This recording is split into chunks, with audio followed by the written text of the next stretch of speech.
Hello எல்லாருக்கும் வணக்கம். என் பேரு ஆதர்ஷ். இந்த வீடியோல இங்கிலாந்து வர்சஸ் இந்தியா 5வது T20 நான் ப்ரீவியூ பண்ண போறேன். இந்த மேட்ச் சவுத் ஆம்ப்டன்ல நடக்க போகுது. இப்போ இந்த ப்ரீவியூக்குள்ள போயிடலாம். கண்டிஷன்ஸோட ஆரம்பிச்சேன்னா திருப்பியுமே கடைசியில நடந்த 6 T20 நான் ஸ்டாட்ஸை கொடுக்க போறேன். எப்படி போயிட்டு இருக்குன்னா, பேட்டிங் ஃபர்ஸ்ட் 5 தடவை ஜெயிச்சிருக்கு, பேட்டிங் செகண்ட் 1 தடவை ஜெயிச்சிருக்கு. Average first inning score 180, average second inning score 141, pace economy 8.76, spin economy 8.38, pace wickets 55, spin wickets 33. இப்போ எனக்கு போன 2 வென்யூல சொன்னேன், பவர் பிளேல அலையும்னு சொன்னேன். இப்போ இந்த வென்யூவை பத்தி எனக்கு அந்த அளவுக்கு தெரியாது. ஆனா நான் அந்த பவர் பிளே ஸ்கோர்ஸ் எல்லாம் பார்த்த உடனே ரன்னும் வந்திருக்கு. ஆனா எப்படின்னா, அந்த டீம் எந்த டீம் பவர் பிளேல இந்த எழுத்த டீமோட நன்னா பண்ணிருக்கோ அந்த டீம் தான் ஜெயிச்சிருக்கா. பெருசா அடிக்கணுங்கிறதும் இல்லை. இப்போ ஒரு 50 ரன் ஒரு விக்கெட் மேக்சிமம் போனா அதுவும் ஒரு நல்ல பவர் பிளே ஸ்கோர் தான் நான் சொல்லுவேன். இந்த வென்யூல என்ன சொல்லுவேன்னா, ஆவரேஜ் ஃபர்ஸ்ட் இன்னிங் ஸ்கோர் 190.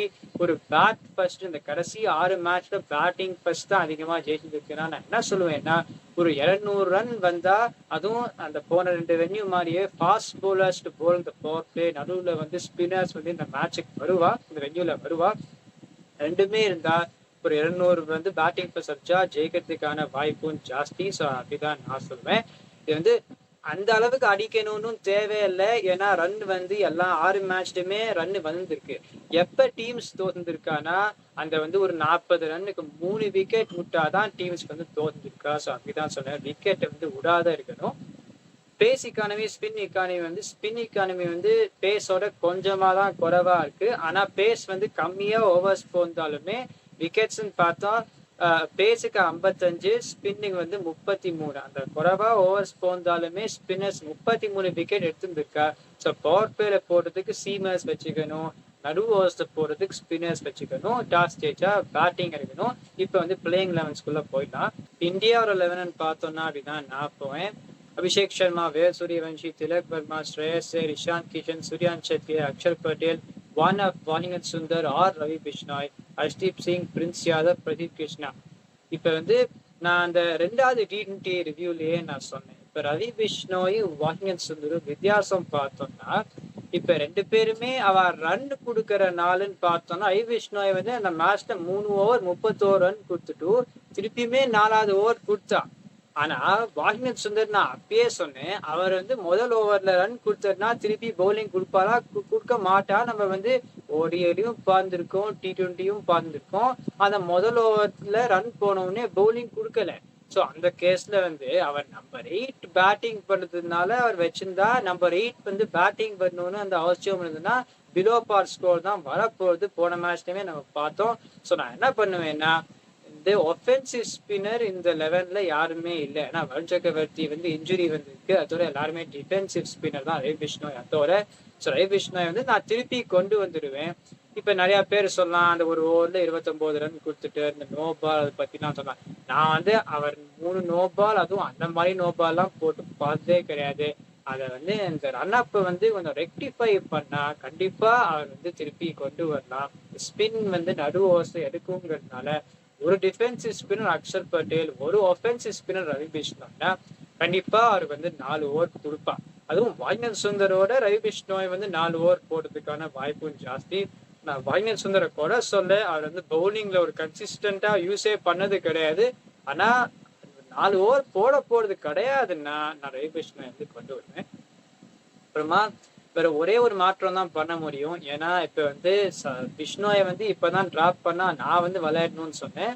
இல்லைன்னா வாஷிங்டன் சுந்தர் ஆர் பிஷ்னோய் யாரு 4 ஓவர் போட போறாளோன்னு நான் சொன்னேன். பிஷ்னோய் தான் போட போறோன்னு எனக்கு பொறுத்த வரைக்கும். ஆனா சஞ்சு சாம்சன் இப்பதான் டிராப் பண்ணியிருக்கா. ஒரே ஒரு மாற்றம் என்னன்னா, இப்ப இந்த போன மேட்ச் அந்த கண்டினியூட்டியை பத்தி பேசினேன். இப்ப சிவன் தூபே நான் இருக்க போறேன்னா டீம்ல இல்ல இருக்க மாட்டேனாங்கிறது ஒரு கேள்வியா இருக்குன்னு இருக்கலாம். ஆனா டிராப் பண்ணானா அந்த கேள்வி கொஞ்சம் குறையாது. ஆனா நான் என்ன பண்ணுவேன்னா, சூர்யவன்ஷியை கொண்டு வந்திருக்கான் டூர்ல. அவரும் ஒரு பினிஷர் தான். அவர் என்ன பண்ணுவாருன்னு பாக்குறதுக்காக அவர் நம்பர் 6 விளையாடுனா, திலக் வர்மா 3, ஸ்ரேயஸ் அயர் 4, இஷான் கிஷன் 5, சூர்யவன்ஷி 6. அவ என்ன பண்ணாலுமே நான் திலக் வர்மா நம்பர் 3 தான் நான் எழுதுவேன். அநியாயம் பண்றா அந்த நம்பர் 6 எல்லாம் இறக்கிட்டு இது வந்து அவ திலக் வர்மா வந்து டீம்ல இருக்கணும்னு அவளுக்கு இருக்கு. ஆனா அவ இன் பொசிஷன் வந்து இறக்கவே மாட்டேங்கிறா. திருப்பியுமே அவர் வந்து இன் பொசிஷன்ல விளையாட மாட்டேன்னு தான் நினைக்கிறேன். எனக்கு பார்க்கலாம் இந்தியா வந்து டாஸ் ஜெயிச்சா பேட்டிங் ஃபர்ஸ்ட் தான் பண்ணும். இப்ப இங்கிலாந்துன்னு பார்த்தோம்னா அப்படின்னா நான் போவேன். Phil Salt, Jos Buttler, Harry Brook, Jacob Bethell, Will Jacks, Sam Curran, Liam Dawson, Luke Wood, Adil Rashid, Jofra Archer, Saqib Mahmood. இப்ப நிறைய பேர் கேட்கலாம், அதாவது ஜோஷ் டங் வந்து போன மேட்ச் 3 விக்கெட் எடுத்தார், அப்புறமா 2 விக்கெட் எடுத்தாருன்னு கேட்கலாம்.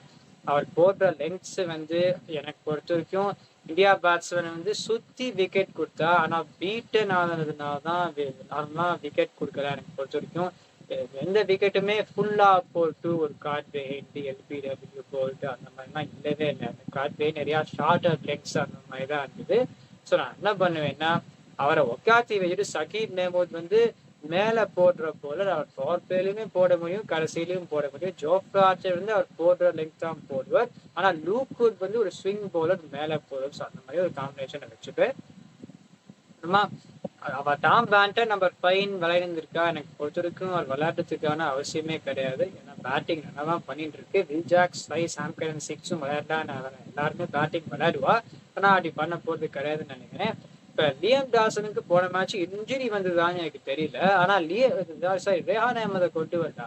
அவர் எப்படின்னா ஒரு வேகமா ஒரு லெக் பிரேக் போடுற ஒரு போலர், நிறைய ஷார்ட்டர் லெங்ஸ் போடுவார். இந்தியாவுக்கு எதிராக விளையாடுறச்சு அது வேலைக்கே ஆகாது. So traditional left arm spinner Liam Dawson திருப்பி எடுத்துன்னு வருவேன். அவ வந்து நான் என்ன சொன்னேன்னா டாஸ் ஜெயிச்சா பேட்டிங் ஃபர்ஸ்ட் இருக்கணும்னு சொன்னேன். ஆனா அவ வந்து பவுலிங் தான் போட போறா எனக்கு பொறுத்த வரைக்கும். இப்ப எனக்கு பார்க்கலாம். இப்ப இந்த எட்ஜ்ன்னு பார்த்தோம்னா எந்த டீம் வந்து பவர் பிளேயர் ரன்னா விளையாடுறாலோ அவ வந்து ஜெயிக்கிறதுக்கான வாய்ப்பு ஜாஸ்தி. இந்தியாவோட டாப் 4 பார்த்தோம்னா அபிஷேக் சர்மா, வேசூரி வச்சு, திலக் வர்மா, ஸ்ரேயஸ் ஐயர். இங்கிலாந்து பார்த்தோம்னா Phil Salt, Jos Buttler, Harry Brook, Jacob Bethell. அந்த அப்ரோச்சை வந்து மாத்தாத இருக்கிறதுனால வந்து எட்ஜுக்கு இங்கிலாந்து தான் நான் எட்ஜு கொடுக்க போறேன். ஆனா இந்தியா பேட்ஸ்மேன் வந்து மாத்துறதுக்கான விதமும் இருக்கு. ஆனா அவ மாத்த போறான்னு தெரியாததுனால இங்கிலாந்து எட்ஜ் கொடுக்க போறேன். இந்தியாவும் பவர் பிளேயர் ரன்னா பண்ணலாம். இப்ப வந்து மிடில் ஆர்டர்னு பார்த்தோம்னா இஷான் கிஷன், சூர்யான் சத்கே, அக்ஷர் பட்டேல், அப்புறமா ரவி பிஷ்ணோய், வாஷிங்டன் சுந்தர் விளையாடினா இன்னும் கொஞ்சம் பேட்டிங் எக்ஸ்டெண்ட், ரவி பிஷ்ணோய் விளையாடினா அந்த பேட்டிங் எக்ஸ்டெண்ட் ஆகுது. ஆனா இங்கிலாந்து பார்த்தோம்னா Will Jacks, Sam Curran, Liam Dawson, Luke Wood, batting depth நிறைய இருக்கிறதுனால நான் வந்து இங்கிலாந்துக்கு எட்ஜ் கொடுக்க போறேன். ஃபாஸ்ட் போலர்ஸ் பவர் பிளேல போடுறதுக்குன்னு பார்த்தோம்னா ஹர்ஷ்தீப் சிங், பிரின்ஸ் யாதவ், பிரதீப் கிருஷ்ணா. இங்கிலாந்துக்கு வந்து Jofra Archer, Luke Wood, Saqib Mahmood தான் இங்கிலாந்துக்கு எட்ஜ் கொடுக்க போறேன். ஸ்பின் எட்ஜ் மட்டும் நான் இந்தியாவுக்கு தான் கொடுக்க போறேன். ஏன்னா இந்தியாவில வந்து அக்ஷர் பட்டேலை தவிர வேற யாருமே ஒன்றும் பெருசா நன்னா போடல. அக்ஷர் பட்டேலுமே போன மேட்ச் ரன்னுக்கு போறேன். ஆனா இங்கிலாந்துல வந்து யாருமே நன்னா போடுறது, அல் ரஷீத் வந்து எல்லா மேட்சும் அடி வாங்கிட்டு இருக்கு. ஸோ வந்து ஸ்பின் எட்ஜ் மட்டும் இந்தியாவுக்கு கொடுப்பேன். ஆனா வந்து திருப்பியுமே இங்கிலாந்து வந்து இந்த மேட்ச் வந்து இங்கிலாந்து தான் நான் எட்ஜ் கொடுப்பேன். பார்க்கலாம். இந்த வீடியோ என்ஜாய் பண்ணீங்கன்னா லைக் பண்ணுங்க, சப்ஸ்கிரைப் பண்ணுங்க, லைக் பண்ணி